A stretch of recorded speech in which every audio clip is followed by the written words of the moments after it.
kare do bula mzimu kha buku ya Thessalonica za uthoma recover chapter 5 verse 18 page kha Thessalonica ya uthoma chapter 5 verse 17 verse 18 na makungo enepo ndiombele muntu abali mzimu kha buku ya Psalm 119 rich kovara verse 17 ya ngone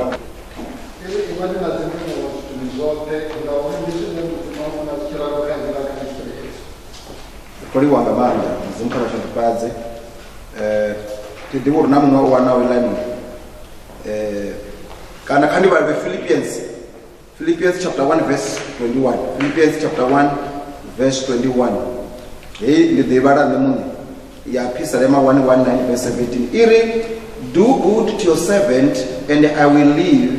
will obey your word. Do good to your servant and I will live and I will obey your word. Philippians chapter 1 verse 21.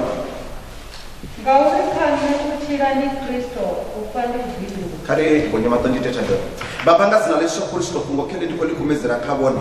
Fungo lili ni ya buchiro, fungo lili ya irapa, fungo lili na manda, fungo lili ya wezeza nderani, fungo lili ya bonechera, fungo lili ya nakisa mtu wa mzimu, uri aliona kisoro mishime ndugu ya yote.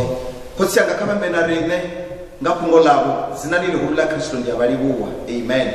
Ndizabu di, na uchukofa marawopa uone ni ya mzimu. Ndurike rikini ndione petune aba the safest place. Nini devanda tenda uri araru chifi wa mtu kafe abone ni ya mzimu. Atitendi kala uri ndifuno expecta muzimu uri vansireleze ngeno ndichikopa uyabone ni hawo mapungande vakurishere one apano ni ndiya uri wa muzimu ngampo ya buchiro aripa pano shangoni kari kuita amen vote uri wa muzimu ngampo ya buchiro aripa ya pano shangoni nduri ndidusone zvinarokamba zvone giving thanks unto the Lord for a gift of our earthly life. Ulibuwa mzimu, une mzimu zindibuwo, urika mzimu ndiyalibuwa, nga ulibuwa mpabuchiro, hauchira kwa nushangoni. Vabwana ara una mushumo, une mzima koto ushuma zwa seriasi, ndu ushuma mushumo wa uli mtu kachire pa nushangoni. Hapa shangoni mtu otangiwa nga sutu zwinji zunezwa nga jia buchiro hawe dhuba limwe na limwe. Chimwe chipinga ndobi ya nazu yamba ndi hapa ndari, musiri neri kuchira hapa shangoni, ritonga sa puka dzine dzava kuruga National Park chikorokoro puka dzine dzatonga dzintsa chikorokoro puka dzine dzatonga kamusi dzimpala kandi yabenga ipala yodowele yawo ritonga sa dzimpala dzine dzava mini kuruga National Park dzine dziyamangara uri nandichira hani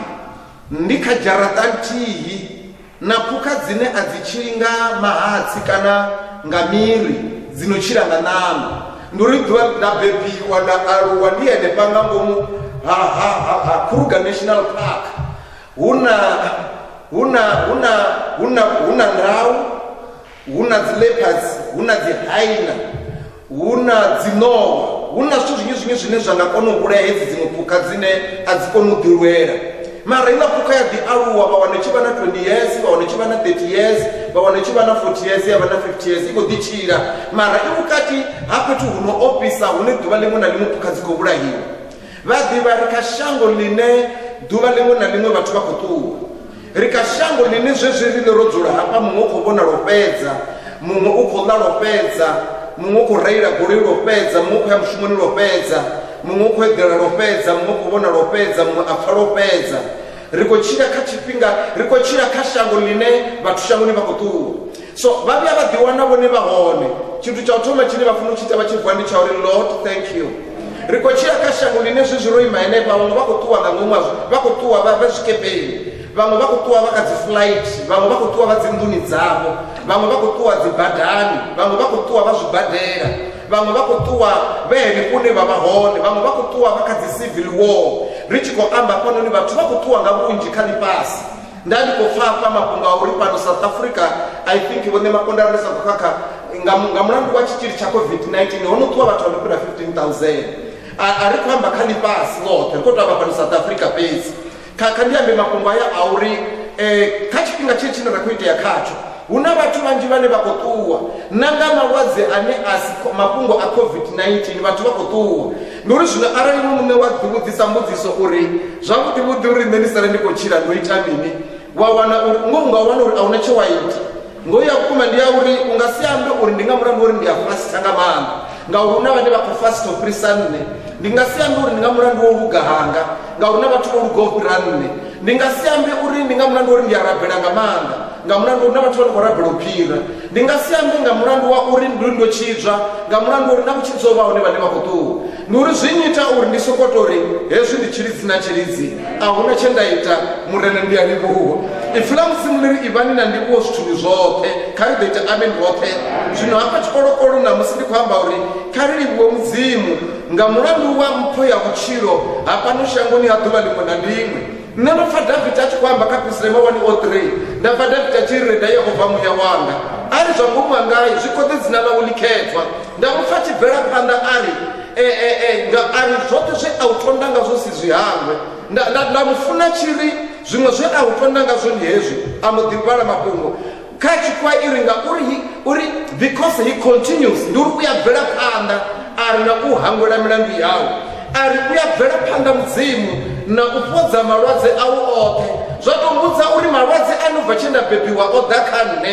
enda ya ngo sibadela na enda sa ngo sibadela enda a ḓivha na enda a sa ḓivhe ngo ya vhukuma ndi ya uri a sa mbulayo ndi nga mulandu uri ndi ene a fhodzaho malwadze awu oṱhe i tshi ya phanḓa vha ḓo pfa bivhili tshi ri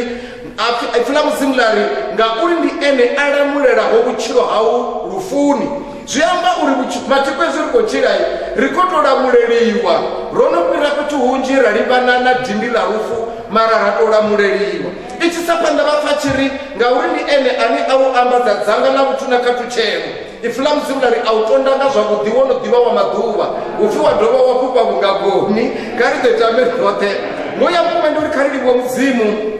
nga vhutshilo hafhano shangoni dzina ḽi ḽihulu ḽa maanḓa ḽa murena Jesu ngauri vhutshilo hafha shangoni ngo ya vhukuma is just a gift from God hape nda vhala hone David a ndi khou mu funa khonani dzanga David a tshi amba uri mini uri tendela mulanda wa u tshila ndi uri tendela mulanda wa u tshila a siko wo u tshilai ndi mpho ibvaho mudzimuni ine ra khou tou ṋewa ri khou tou tendeliwa zwino kha iḽa tshikhuwai uri do good to your servant ita mulanda wau nga vhuthu ita mulanda wau nga zwavhuḓi uri a tshile uri so that your servant may live and obey your word do good to your servant mulanda wau muite nga zwavhuḓi nga iṅwe nḓila zwi ri khou tshila ngauri vhutshilo ndi pho ino bva kha yehova ri a ṱuwa nga ḽa u livhuwa ngauri minina hezwi ri tshi pfa David a tshi ri do good to your servant so that I may live and obey your word nga iṅwe nḓila ri vhona mini hezwi vhathu bezwi ndi khou tshila zwi amba zwa uri ndi uri mudzimu ndi wavhuḓi kha ri ḓo ita miri roṱhe ndi uri mudzimu vha khou tou ita nga zwavhuḓi ndi ḽa fhungo ḽa Davida ḽine ḽa ri zwavhuḓi na zwivhuya zwi ḓo u tevhela maḓuvha oṱhe a vhutshilo hau nda ḓo dzula nḓuni yehova maḓuvha a sa fheli zwino ifu ḽa mudzimu ḽi ri ita mulanda wau nga zwavhuḓi hezwi vhone vha tshi khou tshilai ndi uri mudzimu khou vha ita nga zwavhuḓi hezwi vhone vha tshi khou tshilai ndi uri mudzimu u khou vha ṱhogomela is God's caring hezwi vhone vha tshi khou tshilai ndi uri mudzimu khou vha ita nga khathutshelo zwino vhidzwa upfhi God's mercy ndi uri hezwi ri tshi amba nga God's mercy the mercy of God zwi amba mini ṱhalutshedzo dzone dziri you should have been destroyed already you should have died already but God came and intervened in your situation and delivered you from your destruction ndi uri ri fhungo ḽa uri mercy zwi amba uri iwe nga pfanelo wo vha wo tewa wo no kwashekanyiwa ndi uri wo no huvhadziwa wo no fa mara mudzimu a ḓa a dzhenela kha dzi nyimele dzine dza dzo tea dzo vhulaya oh my God hezwi mudzimu a tshi dzhenelela mudzimu a ḓa a u phulusa ngauri ndi ene ane a phulusa vhutshilo hau dindini ḽa lufu a ḓa a u phulusa ri vhona vhuhwavhu ha mudzimu ri vhona mbavhalelo dza mudzimu ri vhona u luga ha mudzimu khonani dzanga ri vhona zwiḽa zwi no pfhi tshilidzi tsha mudzimu hune a pfhi tshilidzi tshanga tsho eḓana tshilidzi tshanga tshine tsha vha hone tsho eḓana u tsireledza u fha mutakalo u lalamisa tshilidzi tshanga tsho eḓana ri vhona mini ri vhona tsireledzo ya mudzimu hune ra khou pfuka hone khonani dzanga ri vhona tsireledzo ya mudzimu ndi uri khani ya mafhungo a vhukuma ri khou vhona tsireledzo ya dzangai rono pfuka kuti uri khombo nga maana nanga chino chifhinga cha COVID-19 rikotoita zvotewaho uitiwa mara ndikosokototenda uri zvine rine rakuita savathu azvingotoedhanesa ungarisireredza chothe nduri chine changaritsireredza chothe ndi chilidzi cha Mudzimu ndi muhoni ya Mudzimu ngori fila Mudzimu uri odzula udzimu mune wa taduru orara murunzini wa mukona zvothe David achimuamba ari upfi bako langa upfi ukhudo hanga upfi javelo langa upfi Mudzimu wanga wenda mufulupera rite ulipo Mudzimu ngampuya kuchirwa pano shangoni ribona mini khayinyimele nthazothe ribona ufuni wanga Mudzimu karideta amen rothe nthazothe ribona ufuni wanga Mudzimu hezwi apa rine rothe vane rava hapa ndikambo rikhandidza vathu vanji vonotuwawo and bunji avo avongochinya chithu ringasiri otuwa ngochinya chithu na rine ari ngotosala nga mulandu wokuita Mudzimu ari komurenga nga zvine raita nduri Mudzimu ari kotomurenga ari kumubhadhira chithu mara usokotori ataduru ari ndishe kaiwe ndibvisa chilidzi changa ndibvisa vuthu hwanga ndibvisa thogomelo yanga ndibvisa khathuchelo yanga ndibvisa mbavarero dzanga ndibvisa tsireledzo yanga ndibvisa lufuno lwanga uri uvule fhungo line lari usongo ofa ngauri ndi musiki wawo ngauri ndi muvumbi wawo ngauri ndi mupfulusi wawo vapfa Mudzimu achiamba mafhungo apa vapfa chiri ndovidza nga dzina lawo ari wanga ari uchijena madhini ndidojena na iwe uchijene mulo ndidojena na iwe ngoya ukuma ndi yauri nilo ndirikojena richibva na madhini rikojena richibva mara Mudzimu ari hone ari ndovidza nga dzina lawo uwanga ndi muvumbi wawo ndi mupfulusi wawo usongo opa zvinhu izvo rikochira konanidzanga machero rikovhuwa richamishumoni vathu vahashu vane rakovhuwa richamishumoni riteuriwa Mudzimu ngautendero konovhuwa waya mushumoni wabuya wafunza gerekera ivhura ritoriwa Mudzimu ngampuya uchirwa pano shangoni atendero wauchira vathu vahashu kawo uchiro kaliwo Mudzimu chamuviri adzule ndumi ya Yehova Mudzimu kavarikukwadze Mudzimu varitonde varitenga mutu karigotakuwa Mudzimu varikukwadze zina leso Kristu una wimbo runorwa ndichilidzi na chilidzi voratonga vatondorisimera ulwimbo rukuru ririwe Mudzimu ngauchire vadhiva Paulo vachamba uri mini uri ngauri richivagone ndinga ari achamba uri nguri richivagone ndinga ari musi richimuvha ndinga richichimbira ndinga filamusinari in him we live in him we move and in him we have our being zvino rikoti uribuwa Mudzimu haleluya zina la Mudzimu khalirende zina la Yesu Kristu zvezvi ndikadhivawo nekarushaka rwahashu zvezvi ndikadhivawo nemushumoni ndashuma kawo Lord zvezvi ndikadhivawo nekalipasi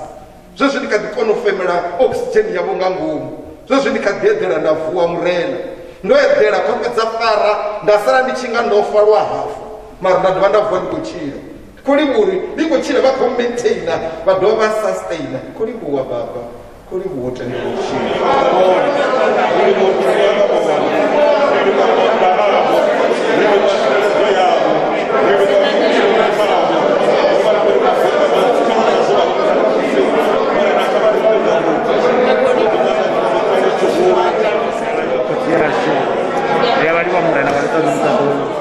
Mudzimu wanga rupfa mutanzi nga muprofita Yesaya achiri ropora nga nthodza murena ndikolimu mafhungo lavo lichidova nari una manda andodzo yevamba zvaurikotsiya ngaitovhunda Jobo nga dzina la manda la Kristo noimhapa baba ndikorabhera notemba haya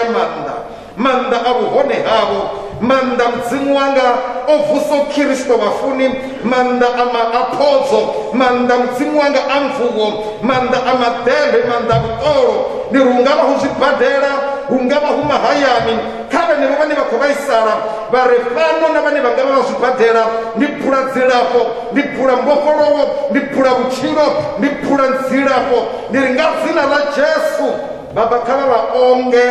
ngachavukoma ndiyaliwo pozeneya vahone ine vothe vakuitanganidza dzina nilihulu la Kristu Jesu wa Nazareta amen.